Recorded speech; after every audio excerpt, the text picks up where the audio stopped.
we all try to put lots of pills in a very short time here, and I think it's better just to open up on a few ideas. I'd like to, since we are in the French Revolution here, I would like to remind another quotation of Marat. Nothing will be legitimately yours when others are lacking the essential. It's an interesting, very known quotation. I mean, there's no legitimacy while in this such a rich world we have 1 billion people going hungry. 180 million of them are children. And I work with UNICEF, among others. We have the numbers roughly between 10 and 11 million die of hunger every year. And we have all these projects, I mean, going to Mars or whatever. It's a question of human priorities, let's say, of values. And we've been classifying this with Ignacy Sachs, with whom I work very much, since he has both a Brazilian and a French basis, that this is a civilization crisis. And we need broader changes in our approach. Let me say that I love the IMF approach. They have this finance and development publication, and they put on the front page in huge letters, who's in charge? It's an interesting question for the IMF. Apparently, nobody's in charge. I mean, it's a hell of a mess overall. And I think what we feel deep inside all of us is an impressive feeling of impotence. We have ideas, we know what's happening, we have the technologies, we have the resources, and nothing happens. I mean, in the French culture, this is summed up in this wonderful work, En attendant Godot, waiting for Godot. And this, I think it's what we've been feeling most, and we've been, I think, mostly looking for opportunities. We are mostly scientists, researchers, all of us, and it is our role, let's say, to show opportunities, to detect them, to bring around new forms of, I would not say governance or institutions. This is a little bit too static for me. It's a question of the decision process, how we decide the use of resources. We do not have a lack of resources. If you take the $70 trillion GDP divided by the 7 billion inhabitants, it's more and much more than enough for a very comfortable life for everyone in this world.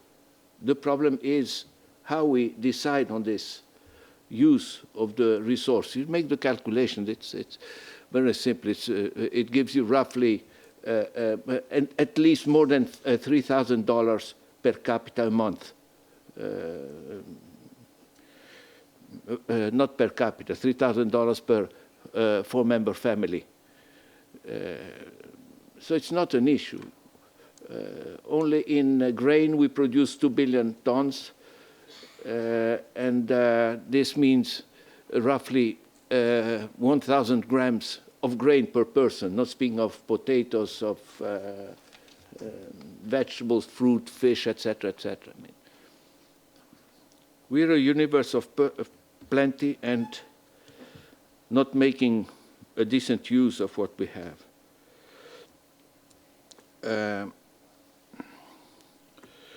Let me say stating about this social contract. We have a very lopsided democracy. I mean, the future generations are not here. the poor have no voice, the youth have no voice, and nature has no voice. So we have basically present generation, adult population of the rich deciding for themselves. And the very way we structure the world decision process is enormously lopsided. Nature is silent, the others are absent. We've been discussing in Brazil very much on this, that overall this patchwork we have in governments, basically the power of corporations, multilateral weakness, the power of nation states degraded by the transnational system, and civil society organization coming up with band-aid, let's say, for the major dramas. This kind of patchwork system that we've inherited, forget it. I mean, it's simply not working. This is the basis of our challenge. When we take what the consequences of this lack of governance or of a rational decision process is that we are basically destroying the planet. And we've been working with Ignacio Sachs, with Carlos Lopez, with serious people, and there's no way this thing. I mean, the planet is going in a very, very wrong direction. I could remind that when my father was born, we were 1.5 billion. I mean, this is my father. It's not some, Jesus Christ back there. We were 1.5 billion. We are 7 billion now. There's no way. There's an American wrote that to think that we can take more and more resources and permanently improve consumption in a limited Earth, it could only be thought of by an idiot or by an economist. Well, I am an economist, but this is the issue.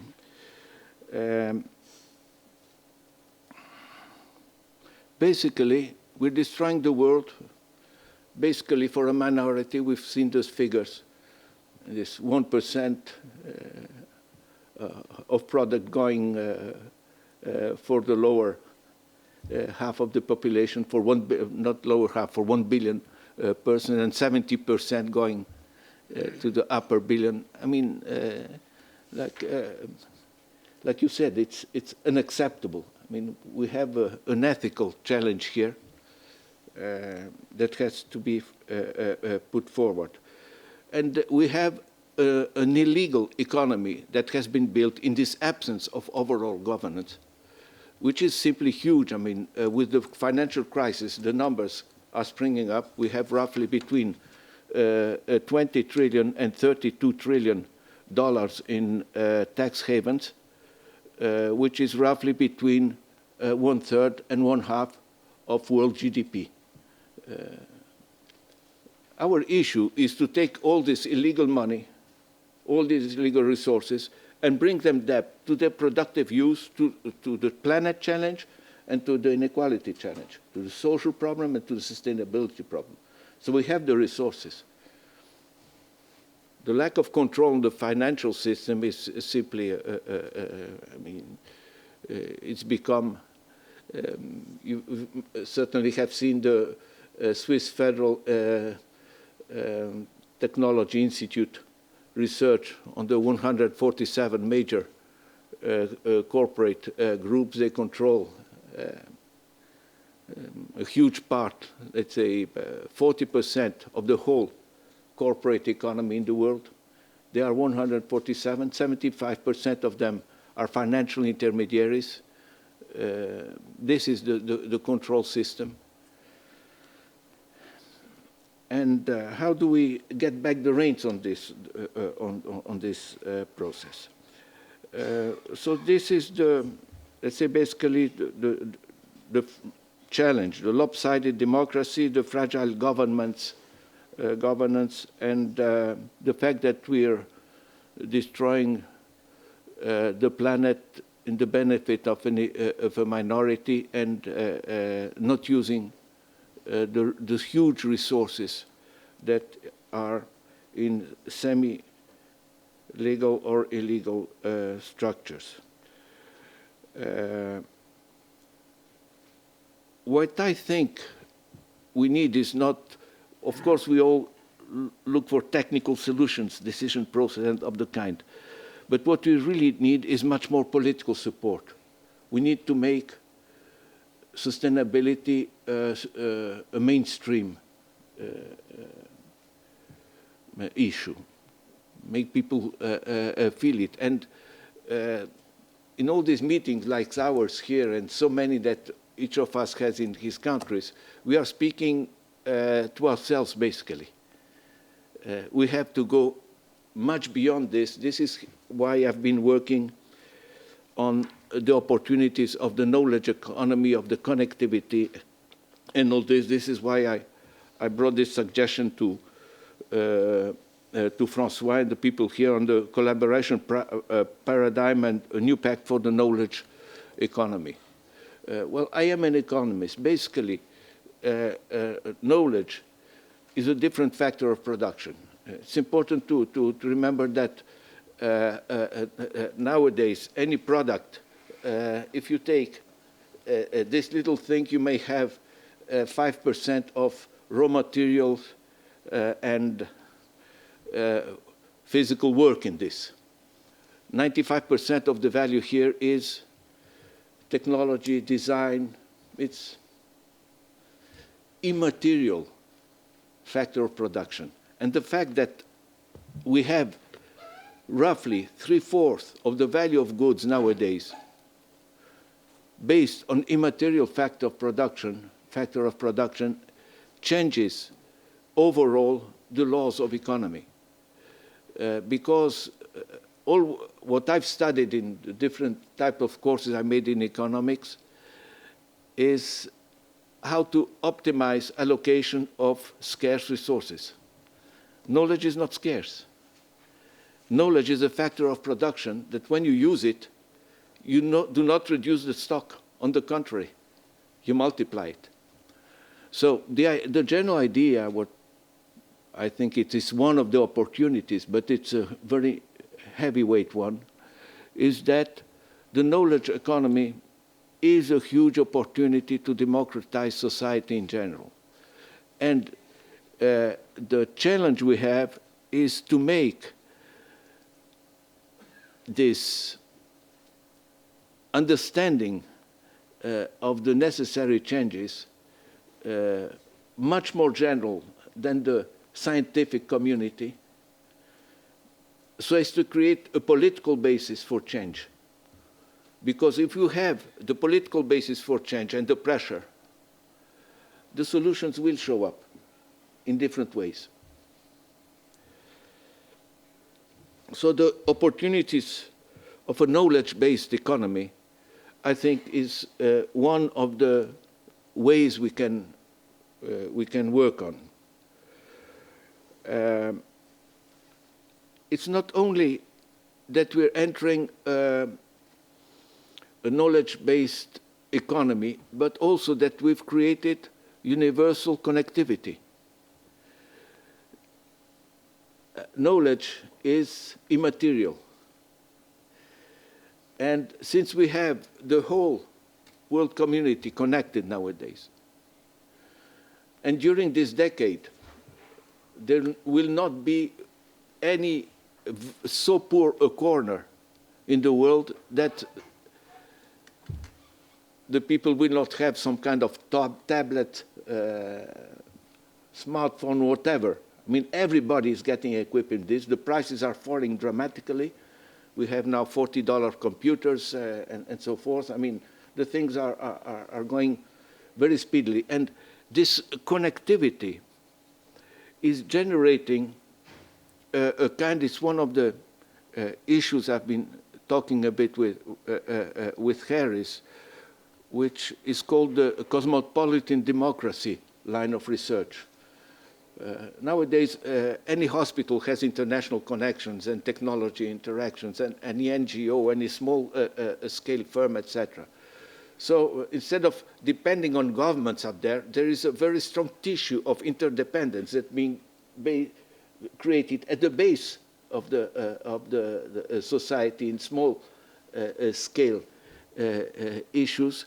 And this planetary interconnectedness is generating a new paradigm for development. And basically, the content of this is not so much cotton-based and things of the kind, but much more just communication, information, knowledge interactions. I think this is creating a new governance paradigm for all of us. This is the connectivity potential. And it is a communication opportunity in the sense that was partly touched yesterday. I mean, I take Brazil, we have 95% of homes have a TV. And what we watch is basically rubbish. It is fantastic. I mean, we have so much science. Only in films, you have so much huge content, yes? And this fantastic technology and I mean, the investment is there. I mean, the emission capacity, the electromagnetic waves that have not been created by Murdoch, I mean, they exist. And we have the reception capacity, and our kids are watching 4 or 5 hours of TV or computer-based TV, etc. a day. And this is all Murdoch-based rubbish, controlled by a few. We have a huge opportunity here to go to create another way. For me, it's one of the key preoccupations. I mean, how is it that we have so dramatic problems and that we have such a need of communicating how these problems are, so we enlarge the basis of people who understand this and are concerned with this, so that we have the political pressure for this? And all we watch, I mean, is, no? We have a credit card propaganda in Brazil. The guy waves his credit card, saying, because life is today, a vida é hoje, you know? Fuck the future, I mean. This is the overall message that we get. There's a huge gap here. I mean, if you translate this into a gap between the kind of knowledge accumulations we have between us and the huge gap of knowledge access by people who are intelligent enough to be informed. Some of these opportunities we've found in Brazil in very local initiatives. I take the Antares favela in Rio de Janeiro. They organize broadband connection for all the favela, and now they are producing information services for people who have trouble with their computers. They're producing design, they're producing whatever.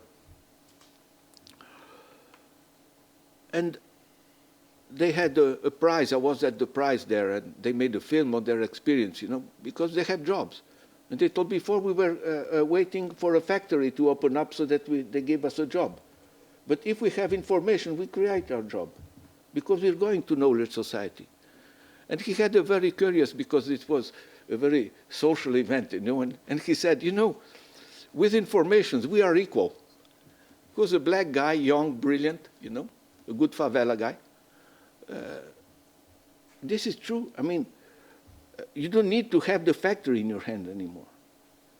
You have to have access to knowledge and to the infrastructure of knowledge. And this opportunity is there. It's dramatically cheap to make free broadband access everywhere. I work with this idea in conferences in Brazil, and I have conferences for all kind of people. I say, look, we don't pay to walk in the streets. It's free. It costs, but it's free. Now broadband is much cheaper. The electromagnetic waves are there. So, why charge for the transmission? Now, if you have streets, then it's an opportunity to put in a commerce or shop. So the use of this free communication gives a place to economic activities, but not putting toll booths on every attempt of reaching knowledge of thing of the kind. So the free access to knowledge is becoming a central issue. Since Francois is looking more and more at me, I feel the waves, you know. Let me say that we have a kind of a wiki development in front of us, you know. It's not just Wikinomics, Tapscott, and so forth. There is an explosion of literature on the new opportunities. You have Jeremy Rifkin, The Age of Access. You have studies by Manuel Castells on the network society and this new knowledge-based factor of production paradigm. We have Boyle on the legal system, because we are using 20th century laws for physical goods. Physical goods are different. If I give my watch to you, I don't have my watch. This is a rival good, not knowledge. I give you an idea, I keep the idea. I still have it. So we have 20th century laws for 21st century economy, and we have to change this institutional and legal framework. Sachs had been working with us in Brazil on a key issue, which is that in the 20th century, the big political struggle was who controlled the means of production, the factories. 21st century, who controls knowledge? And this is a key issue. I think it's worth working on that.